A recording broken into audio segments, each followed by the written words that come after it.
주말에 정말 많은 일이 있었습니다. 이강인 선수 드디어 오피셜이 됐고요. 뭔가 거피셜은 이미 우리가 알고 있었지만 네. 오피셜이 떴을 때의 느낌은 또 다르죠. 다르죠. 네. 예. 그리고 이제 맞아요. 파리 생제르맹, 프랑스, 파리 하면은 류블 우리 청용이 이게 류. 네, 네. 월요일 일찍 저희가 출근을 시켜가지고 같이 영상을 찍게 됐습니다. 일단 오피셜 떴을 때 좀 느낌이 어떠셨어요? 좀 남다를 것 같긴 한데 청용한테. 강인아 왜 이렇게 오래 기다리게 했니?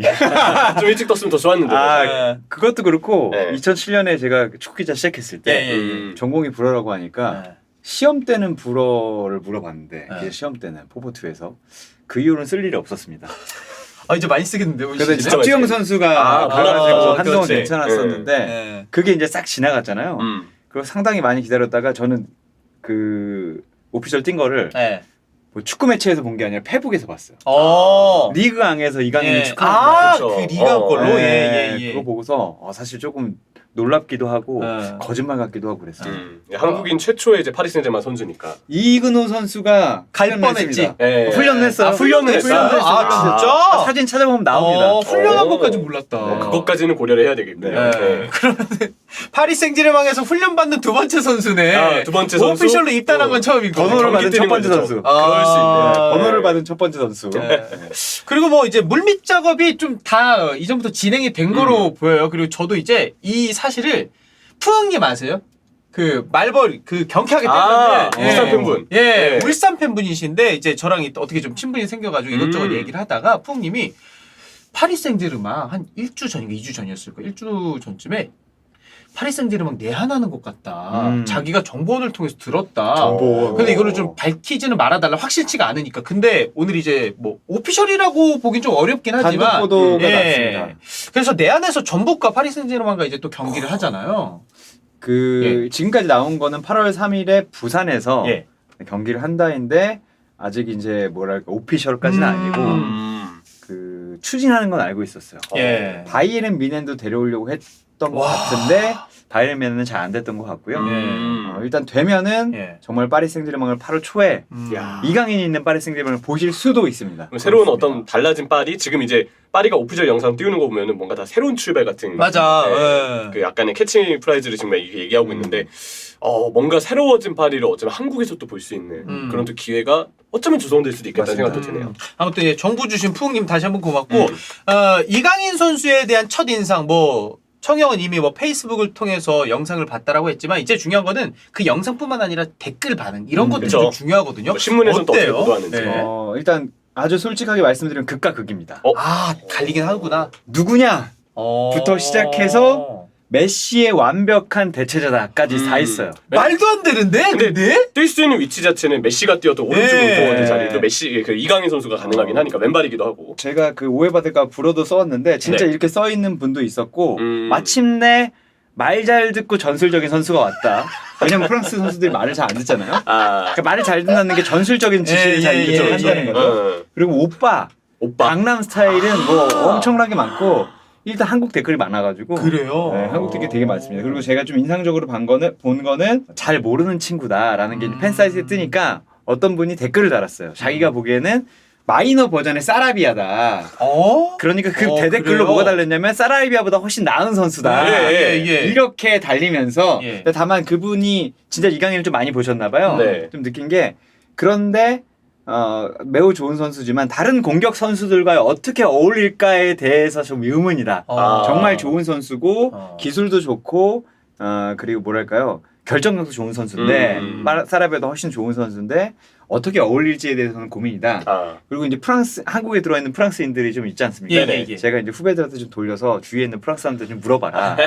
그러니까 이제 거의 이제 후자에 가깝습니다. 잘 몰랐다가 찾아보니까 와 좋은 선수네. 잘하네. 이런 또 보석이 있었구나 이런 것들. 처음에는 이제 김민재에 관심을 엄청 많이 가졌다고 해요. 제일 유명하니까. 그냥 지금. 팬들이 수비를 바꾼다고 하니까 그럴 수 있죠. 한국에 있는 프랑스 사람들이니까 김팬배도 김씨인데 김민재로 바꾸면 되지. 계속 김씨네. 김팬배니까. 그러니까. 킴펜베보다 김민재가 낫죠. 아 그럼요. 예. 어쨌든 그런 반응이었고 제가 내일 프랑스 대사관 행사를 가는데 아 그래요? 오. 프랑스 대사님과 프랑스 관광청장님에게 직접 한번 물어보기로 했습니다. 와 궁금하다. 그분들은 어떤 반응일지. 그러니까요. 사실 뭐 저희가 뭐 우가르테나 뭐 베이가 이런 선수들 그리고 이전으로 치면 뭐 루이스 디아스, 하포 이런 선수들 다룰 때 뭐 월드컵 활약상도 하포 같은 경우는 있기도 했지만 우리가 막 소개를 해드리는 선수들이 좀 많았단 말이에요. 그러면서 이 팬분들이 막 하이라이트 영상 보고 아 이렇구나 이렇게 알게 되는 경우가 있는데 냉정하게 이강인도 프랑스 국민들한테는 조금은 생소할 수 있는 선수다. 이게 현실 반응 아닐까. 마요르카에 뛰었었고 예. 이 선수가 프랑스에 링크가 몇 번 있었어요. 예. 마르세유와 사실은 뭐 니스 정도는 있었는데 파리 생제르맹 팬들은 그냥 우리가 생각하는 유럽 축구에서 예. 마요르카라는 팀이 차지하는 그치. 거기 에이스가 차지하는 정도의 어떤 포지션이 아니었을까라는 생각이 해봅니다. 그러니까 첫인상은 확실히 뭐 청영 얘기 들어보니까 납득이 되는 것 같고 근데 네. 플레이 스타일이 사실 프랑스 하면은 우리가 음. 정말 예전부터 얘기했던 게 아트사커 그리고 뭐 지단 그쵸. 이런 건데 뭐 조르카이프 그 전으로 가면 어. 그럴 수도 있겠고 이강인 선수의 플레이 스타일이 프랑스 팬들도 충분히 좀 좋아할 만하고 파리 팬들도 좋아할 만할 것 같은데 어때요? 아트사커는 대표팀에만 있잖아요. 네. 그래서 아마 엄청 좋아할 겁니다. 아 그래요? 사실 프랑스 사람들이 어. 이 프랑스 축구가 특히 리그왕은 예. 되게 극과 극인데 덩치가 크고 빠른 축구를 하는데 또 뒤에서는 엄청 돌려요. 그 뒤에서 돌리다가 한 번에 나가는 다이렉트로 나가는 그런 플레이 스타일을 가진 팀들이 많은데 파리 생제르맹은 또 유럽에서 예. 가장 공을 많이 갖고 있는 팀입니다. 이게 기록이 나왔는데 63.8%. 그 다음에 니스고 그 다음에 맨체스터 시티예요. 이거는 예. 옵타에서 한 거니까 올 시즌 기념으로. 그렇죠. 근데 파리 생제르맹은 그러니까 이 리그왕에서 전혀 다른 스타일의 축구를 구사하는 팀이고 이 이강인 선수가 왔을 때 아까 말씀드렸던 그 전술적인 선수가 왔다. 이 선수가 여기서 어떤 역할을 할지 그리고 드리블러라는 반응이 되게 많아서 사실은 그런 부분에서는 엄청 기대감을 가지고 있죠. 왜냐면 예전에 하템 벤 아르파가 요즘에도 나오는데 우리가 가진 조금 불쌍한 아니면 언럭키 메시나 네이마르가 아니냐는 반응이 많아요. 그런 평가를 들었죠. 베나르파가 천재예요, 천재. 천재긴 엄청 천재니까. 기술 천재였죠, 진짜. 근데 이강인 선수가 베나르파처럼 하면 안 되고 그 중간 정도만 해줘도 사실은 몇 경기 안에 엄청나게 열광을 받을 것 같아요. 야, 마요르카에서 보여준 폼을 그대로만 이어간다고 하면은 진짜 청영 말씀대로 자국에서의 어떤 확실한 파급력? 맞습니다. 야, 리그왕에도 드디어 뭔가 기술적인 선수가 등장했다. 맞습니다. 공간이 많아요. 그리고 왜냐면 뒤에서 또 그 돌리고 앞에 선수들은 좀 떨어져 있기 때문에 물론 분데스리가가 그 최전방과 최후방이 가장 많이 떨어져 있다고 하지만 프랑스 리그왕은 공간이 또 많긴 합니다. 그러면 이강인 선수가 굉장히 온더볼에 강한 선수이기 때문에 견제 좀 많이 받을 것 같은데 저는 그래서 궁금한 게 루이스 엔리케 감독이 공격진들과 이강인 선수에게 어떤 역할을 줄지가 좀 궁금해요. 사실은 우나이 에메리하고 그 베나르파하고 싸운 게 그거예요. 넌 메시가 아니니까 그렇게 드리블 길게 하지 마. 여기는 파리 생제르맹이야. 왜냐면 니스에서 그렇게 하고 왔거든요. 근데 베나르파는 그거 못 받아들이는 거지. 그쵸. 당연히 근데 이강인 선수는 전술적인 능력을 아주 잘 소화하니까 드리블을 얼마나 할 수 있는 공간을 줄지가 사실 궁금하고요. 그리고 사실 거칠긴 합니다. 그러니까. 왜냐면 이게 네이마르 선수도 원래 부상이 많긴 하지만 리그왕 가서 훨씬 많이 다쳤거든요. 그쵸. 드리블하면 가만 놔두질 않아요. 막 태클이 허벅지까지 들어가 막. 스토드가 들린 경우도 꽤 봤으니까. 그리고 심판들이 저번에 파비앙 시도 와서 얘기했지만 잘 안 불어요. 되게 관대합니다.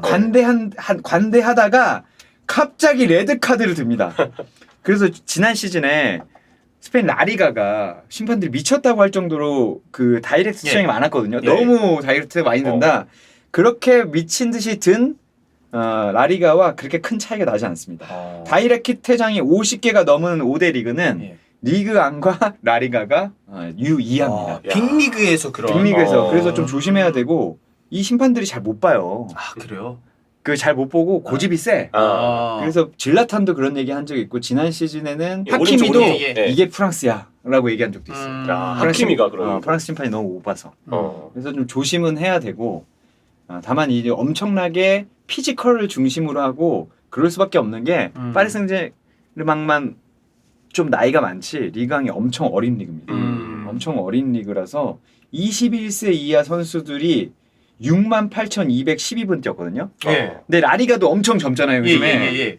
근데 37,873분이 거의 2배예요. 와, 이거는 근데 되게 유의미한 수치다. 그러니까 유망주들이 젊은 많네요. 유망주들이 엄청 네. 많고 이 유망주들은 아직 다듬어지지 않았기 네. 때문에 어떻게 보면 힘과 스피드로 하는 경우가 많다. 이런 경우를 좀 볼 수 있고 5대 네. 리그 중에서 U21 선수가 가장 많이 뛴 팀이 올랭피크 리옹입니다. 리옹 뭐 전통적으로 또 아주 좋은 유망주들이 많이 네. 떠오르는 팀이기도 하고요. 네. 리옹이 엄청나게 뛰어서 11,153분이에요. 그러니까 리옹의 가장 큰 스타일이 뭐냐면 압박. 네. 이 젊은 공격적으로. 선수들을 가지고. 그치. 근데 이 압박을 이강인 리옹 대 파리 생제르맹 대 경기에서 했다면 엄청나게 견제받을 겁니다. 가만두질 않을 거예요. 가만두지 않을 거예요. 어쨌든 은바페가 남을 가능성이 좀 커졌잖아요. 은바페가 물론 갑자기 뿅 갈 수도 있지만 워낙 비싼 네. 선수이기 때문에 은바페가 남았을 때 메시가 없는 이 공격진에서 어떤 역할을 맡길 것인가.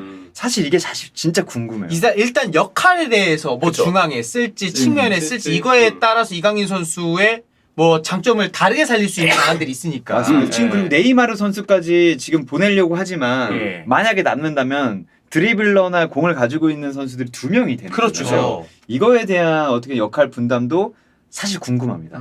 그래서 사실 그 파리 생제르맹이 아시아에서 뭐 돈을 많이 벌고 싶은 것도 그렇지만 일본에서 3경기하고 이대로라면 예. 지금 한국에서 1경기 하게 되는 거잖아요. 예. 만약에 진짜 온다면. 네, 진짜 오면. 이 4경기 동안에 생각보다 공격진은 주전을 돌릴 가능성이 많다는 생각도 듭니다. 빨리 그 선수들끼리 합을 일단 맞춰놔야 되니까. 왜냐면 빨리 8월 중순에 바로 뛰어야 되잖아요. 그죠. 8월 중순에 바로 뛰어야 그렇지. 되고 지난 시즌 리그왕에서 파리 생제르맹은 완전 뻑뻑해였습니다. 안 돌아가. 우승했지만 상당히 힘들었습니다. 예. 가이트에 엄청 욕먹었죠. 네.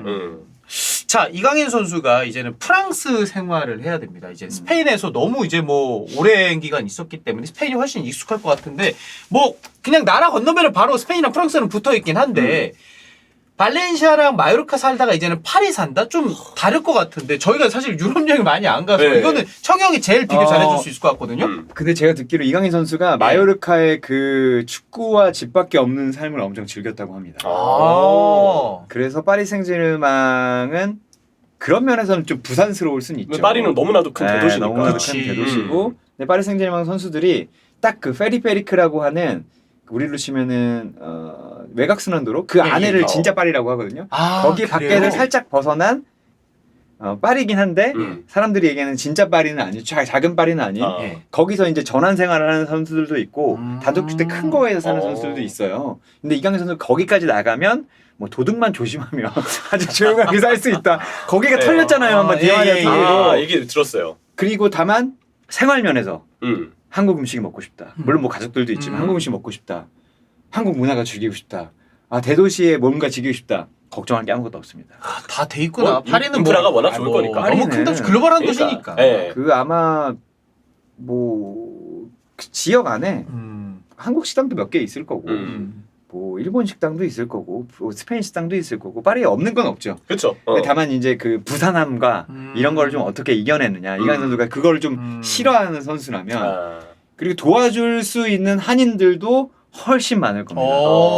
한인들이 많이 사니까 마요르카에 한인들이 좀 얼마나 살겠습니까? 근데 파리보단 덜하겠지. 파리보다는 많고 그리고 뭐 대사관도 있고 영사관도 있고 뭐 생활하는 데는 문제가 없을 것 같아요. 네. 딱 그거네요. 진짜 전원 생활을 원하시는 분들도 있고, 그러니까 우리 주변에 그냥 아파트, 그냥 대도시 아파트 삶을 원하시는 분이 있는데, 이강인 선수는 일단 전원 생활인데 프랑스 파리에서도 그렇게 살 수 있으니까 이강인 선수가 어디에 뭐 집 구하는지에 그렇죠. 좀 달려 있다. 만약에 나중에 파비앙님한테 도움을 청할지도 궁금해요.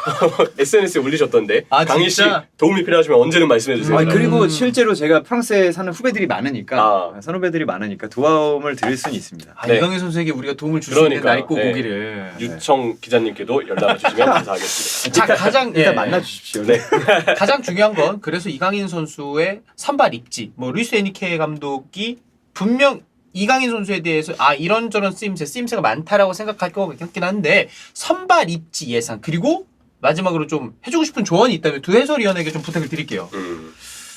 일단 선발 입지는 진짜 모르겠어요. 그러니까 쓰려고 데려온 건 맞습니다. 근데 쓰려고 데려온 게 맞는데 이 엔리케 감독처럼 엄청나게 하이 레벨에서 온 분들은 얼마나 기회를 줄지 그걸 모르겠더라고요. 분명히 이 시기에 이강인이 온 거 보면 정말 중요한 영입이 맞거든요. 그리고 파리 뭐 엔리케 감독뿐만 아니라 사실은 파리 구단에서 원하는 영입이라는 네. 게 너무나 확실한데 이게 또 공격진에 워낙 좋은 선수들이 지금 네이마르하고 음바페가 있고 이 두 선수가 있는데 이강인이 어떤 자리를 맞느냐에 따라서 나올 거는 같아요. 네. 나올 거는 중인이 될 수도 같은데 있고, 중미가 될 얼마나 많이 나올지는 파리 생제르맹 늙은 팀이거든요. 예. 그러니까 늙은 팀이라는 나이가 좀 많다. 뒤에서 15위예요. 그러니까 나이가 좀 많은데 그 뭐랄까요? 기회를 준 거를 생각하면 기회는 7번째를 많이 줬습니다. 그러니까 여기는 나이가 사실 상관없는 팀이에요. 잘하면 뜁니다. 에메리가 아무래도 되게 어린 2006년생 자원이기도 하니까. 에메리도 그렇고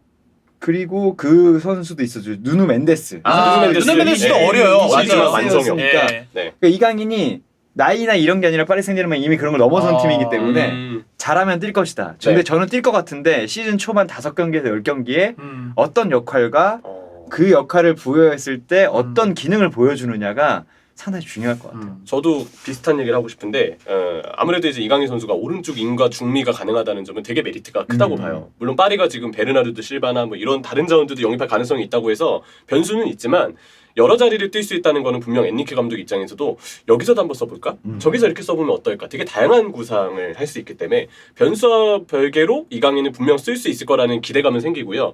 엔리케 감독에게 초반에 어떤 문도장을 찍는지가 중요한 것 같아요. 사실 라커룸에서 인정을 얼마나 빨리 받느냐가 중요하다는 얘기를 했었고 그것도 중요하겠네요. 제가 유럽 생활을 그래도 했던 선수니까. 박주영 선수 인터뷰 갔을 때 그때 모데스트라는 프랑스 대표팀도 살짝 했었고 모나코 부주장이 박주영이 워낙 성격이 좋고 실력이 좋기 때문에 빨리 라커룸 문을 우리가 열어줬다는 얘기를 했단 말이에요. 근데 이강인은 뭐 워낙 사실 뭐 멘탈은 문제가 없으니까 그라운드에서만 보여주면 금방 또 음바페랑 사진 찍고 네이마르 형이랑 하고 자 아무튼 이강인 선수 다시 한번 오피셜 축하하고 파리 적응 잘하길 응원하도록 하겠습니다. 파이팅입니다.